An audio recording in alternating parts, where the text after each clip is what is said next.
नमस्कार शेतकरी बांधवांनो, निश्चितच जे टोमॅटो उत्पादक शेतकरी आहेत त्यांच्यासाठी महत्त्वाचा व्हिडिओ आहे। तुम्ही या ठिकाणी बघू शकता की चांगल्या पद्धतीमध्ये रोपं तयार झालेली आहेत, काडी तयार झाली, फुटवे चांगल्या पद्धतीमध्ये निघाले।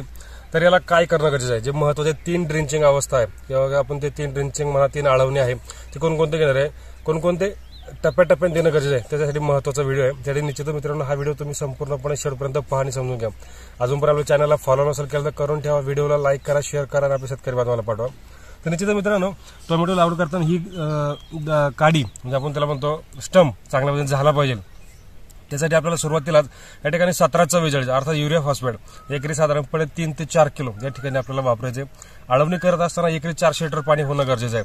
तर एकरी 400 लिटर पाणी आणि 1744 साधारणपणे 3 ते 4 किलो 4 किलो जर घेतलं तर 2 किलो प्रति बॅरल या हिशोबाने आपल्याला करायचे।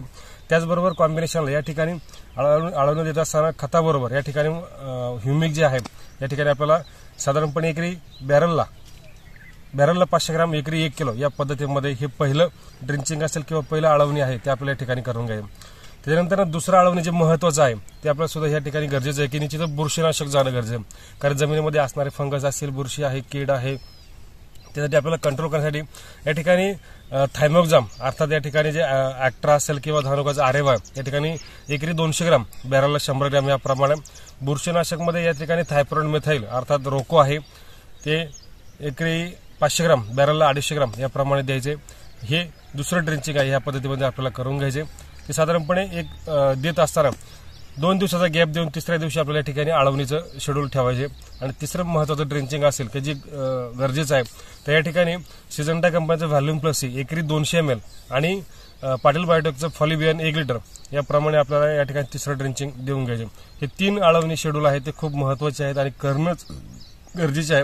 ते आपल्याला कंपल्सरी देणं गरजेचं आहे आणि ते द्यायचंच आहे। त्याचबरोबर या ठिकाणी फवारणी करत असताना जैविक बेसमध्ये सुरुवातीच्या याच्यामध्ये चांगल्या फवारणी करून घ्या। त्याच्यामध्ये बायो 303 असेल किंवा दमन 47 आहे, त्याच्याबरोबर ट्रेस एलिमेंटसाठी मेगाफॉल असेल किंवा बायोविटा आहे यांची फवारणी करून घ्या। त्यांची सुद्धा रिझल्ट खूप सुंदर आणि चांगल्या पद्धतीने मिळतात। तर ह्या अवस्थेमध्ये आपल्याला ह्या ठिकाणी करून घ्यायचं आणि 10-11 दिवसात झाल्यानंतर ना पुन्हा एकदा आपल्याला या ठिकाणी बेनिव्याचा स्प्रे या ठिकाणी करून घ्या। बेनिव्या आणि नीम ऑइल या ठिकाणी मार्केटमध्ये उपलब्ध आहे, जे 1.25 लाख 1.5 लाख ppm मध्ये आहे ते वापरायचा प्रयत्न करा। निश्चित त्याचे रिझल्ट आपल्याला खूप सुंदर आणि चांगल्या पद्धतीने मिळतील। निश्चितच ही माहिती आवडली असेल तर व्हिडिओला लाईक करा, शेअर करा आणि आपल्या शेतकरी बांधवांना पाठवा। धन्यवाद।